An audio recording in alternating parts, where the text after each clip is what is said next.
Welcome to the Systems Thinker, a video series to help you know the whole, focus on the constraint and reach your goal.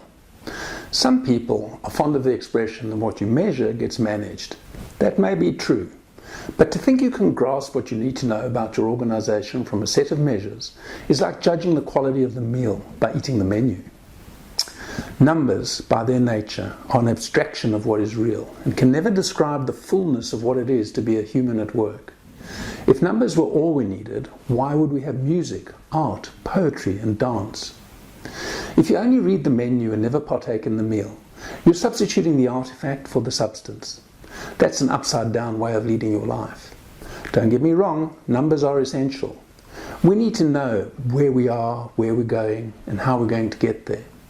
We want sales to go up, costs to come down, and investments to deliver outstanding returns.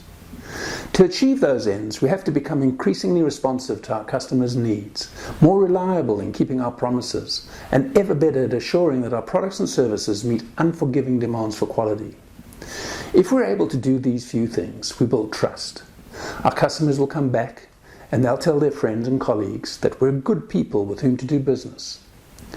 The virtuous circle makes us feel better about who we are and why we want to continue to do what we do in better and better ways.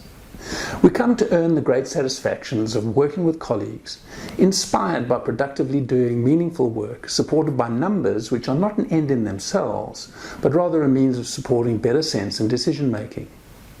My course for systems thinkers delivers the meal, not the menu.